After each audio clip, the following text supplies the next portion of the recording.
Alright, so I guess I was saying this to a friend, but I guess I can share it with y'all. Um, so here's my thoughts.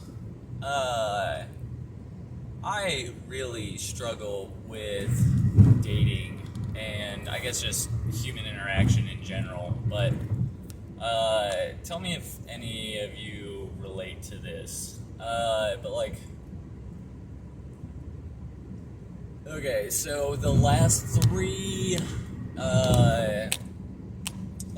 matches I got that were like leading towards something, all got stifled out because the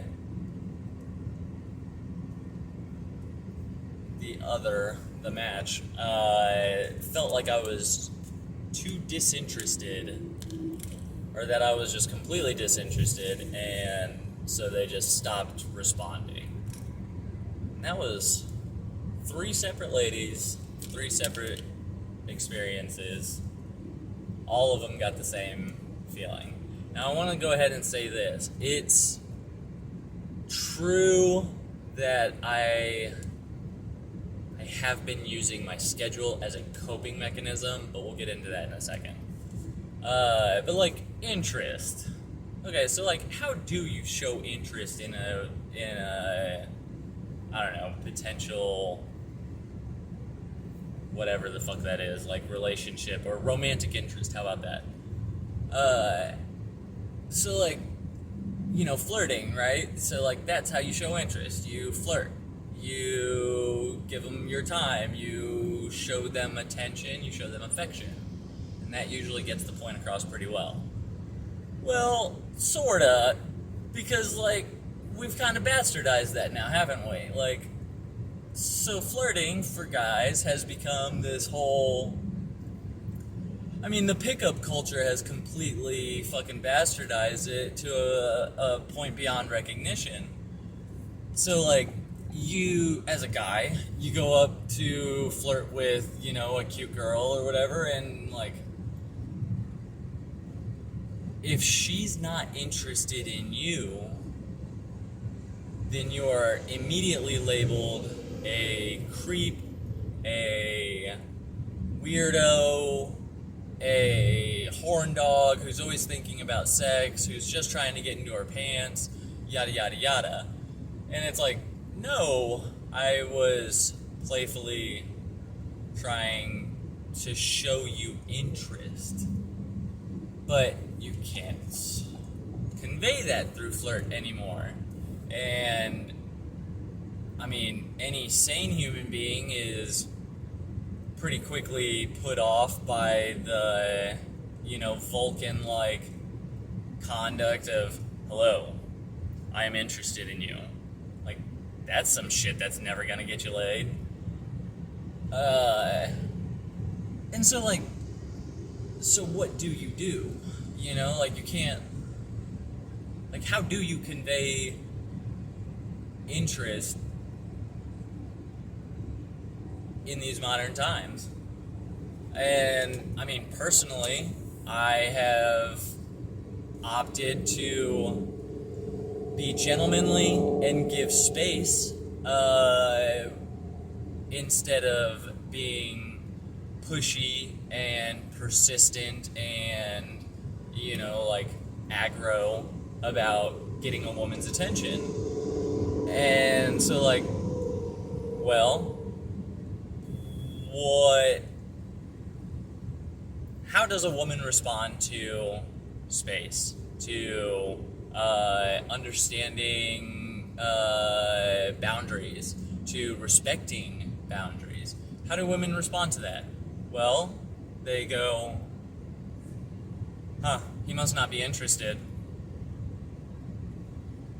It's a little bass-ackwards, don't you think? Like,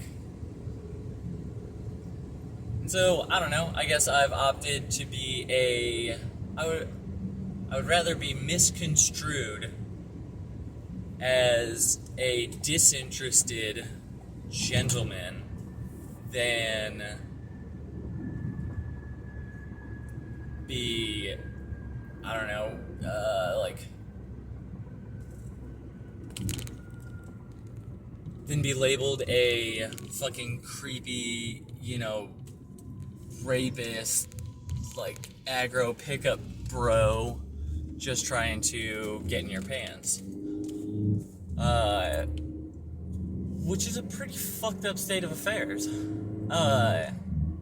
Anyways, so that's my thought on that. Jumping back to, I guess, my personal relationship problems. So yeah, I guess 3 years ago when I went through that breakup, that was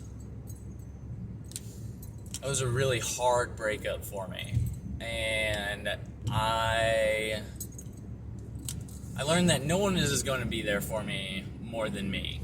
And so I really started harking on that to myself and like really trying to improve myself. And for the first time in my life, at 32 years old, I finally have a sense of pride. I finally have a self-esteem. I finally have a self-image that isn't based on others' opinions, that isn't based on others' views of me, and isn't dependent on my status in a relationship. Which is a pretty cool fucking feeling. However, it did come with some techniques and tools that I've used to get here. One of those tools was trying to beat my depression from the inside out. And Dad always told me that depression is kind of like a whirlpool of quicksand, and that the harder you try to pull yourself out, the more you get reeled back in. And I've used that as my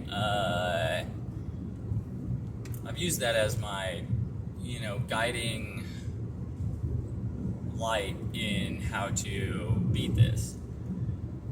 And one thing I noticed about people who are routinely and almost innately more optimistic and more happy, they typically have one thing in common. They are...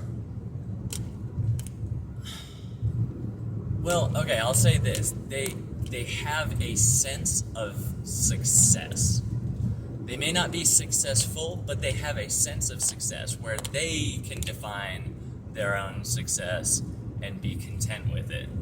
Now, that requires understanding, self-awareness. So self-awareness was one of the first things I started working on. Tell you what, we'll get into that here in a second. Let's finish up the calendar thought real quick. So one of the tools that I started using was, so back to the successful people that are, typically more optimistic. These guys are frequently too busy to get into their own head. So I started using my schedule as a means to beat my brain. 'Cause notice when you're depressed, you'll be depressed all fucking day. But once you get to work and you are in the middle of the busiest fucking time of the day, you don't have time to think about your problems because you're just too busy with everything else. And yeah, some people will call it a form of distraction, but man, fuck you for trying to diminish that.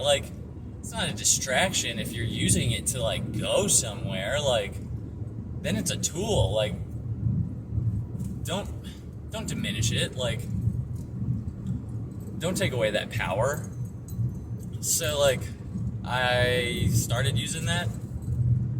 Yeah, to just fill up my calendar. I wanted to be too busy to hurt. And I highly recommend it. Check it out. But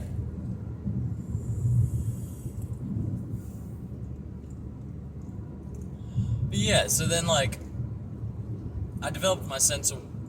Now, I've always been very fucking in tune and very self-aware. And getting... Okay, so this is where it's gonna get a little hokey, so, like, bear with me. I feel like there's a progression here. You get to... If you can get to self-awareness, then you have all the power to get anything you want in your life. And so all it takes is getting self-awareness. Like, once you become, like, aware of your problems, you start... I mean, you can react to them. You can change them. So, like, the first step is you have to find... So for me, I would get, like, you gotta find your triggers, you know? Like, anytime I was depressed, I would put on the depressing songs, I would start drinking, I would find people to, like, be around because I couldn't stand being by myself, and, like, it was crutches on crutches on crutches, man. It was a fucking house of cards worth of crutches. So, like, okay, we'll start whittling them down, you know? It's like, well, I'm drinking because, you know, I don't want to face what's coming next, you know? It's like, well, how the fuck do you know what's coming next? Like, stop fucking, like, assuming you're all fucking knowing. Anyways, so, like, once you're aware of them, then you can start changing them. So, like, now it's like, oh, well, I'm going to drink because I'm depressed. And it's like, okay, no, wait. You don't have to drink because you're depressed. You can go and do something because you're depressed. Like, use it. You know, it doesn't have to be a negative energy. You're only making it a negative energy. And so, like, yeah, I started just, like, changing those. So, like, with the self-awareness, that's, like, the first step. And then, like, you need to get, like, the self-esteem. You need to, like, gain your power back. So, like, typically in depression, and in a lot of areas in our lives, we find ways to release our responsibility by giving it to others. And one of those is, like, our self-image. So, like, you will release your self-image to your loved ones. Like, think of it this way. Like, if you think highly of someone, like, oh, hey, you know, like, I really look up to my coach. And so, like, I want my morals, my ethics, I want my mental processes to match his. And so, like, once coach gets mad at me, now I get mad at me. And so, like, now it's like, if coach doesn't like me, then I don't like me. Now, fuck coach, because we do this in all of our relationships, and it's like, okay, well, Honey Buns, like, I look up to her like, she's my inspiration, she's my other half, you know, and it's like, and you know, like, I want to be good in her eyes, like, I want to be worthy in her eyes, which is a noble claim, you know, that's a noble thing to do, but, like, you should be noble, or you should be, like, good in her eyes because you're good in your eyes. That's the fucking power there, like, so, like, I don't know, I think it was Cat Williams, had this joke about, like, you know, like, whatever, bitches be, like, giving him the remote to their emotions, you know, and while I was in the hospital, that was one thing that they said, happens quite frequently is, like, think of your emotions as, like, a TV, you know, and, like, each emotion is on a different station. And so, like, at some point in your life, you owned that controller. Like, you owned that remote. And when you first found love as a sign of trust, you put your heart into other people's hands and you trusted them. And so, like, what happened when they broke that trust? Well, it broke your self-image. And why not? Like, I mean, think about it. If someone is so insecure and so, like, fragile that, like, they can't manage their own, emotions and self-worth that way, then, like, I think that it is reasonable to expect the human attention span to default to boredom and start flipping through the channels.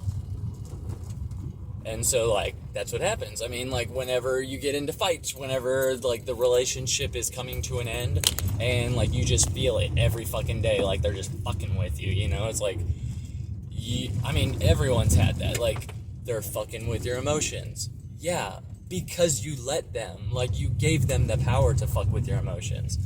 So, like, after the self-awareness, getting the self-esteem back, getting your power back is, like, the next huge step.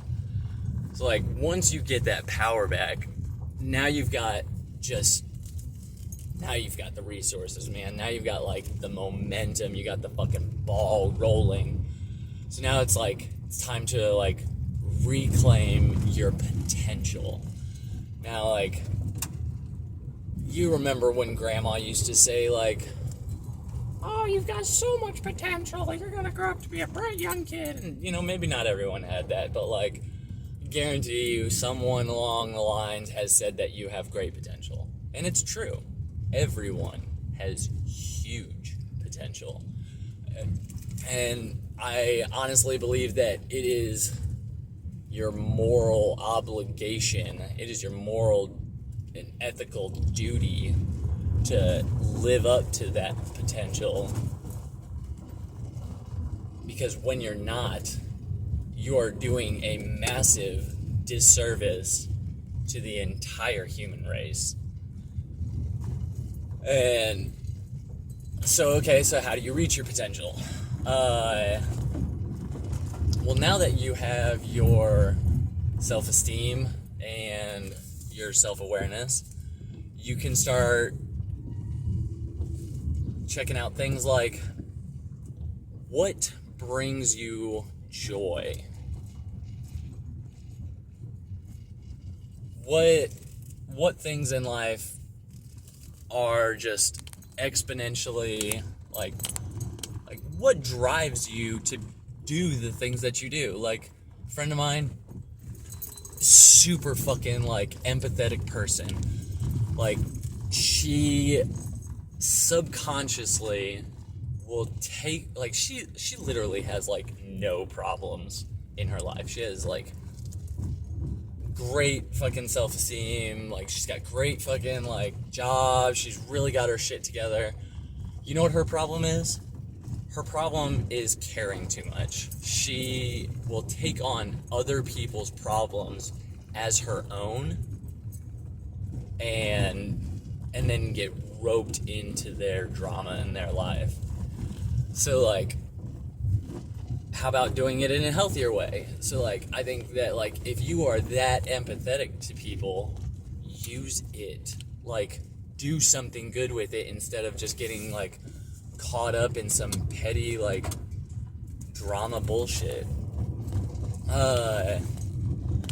You know what I think? I think I'm gonna call it right here, and we'll try to pick this up later. Anyways, I hope you found this interesting. Thank you for watching. Yeah, let's get into a conversation. Let's get into a debate.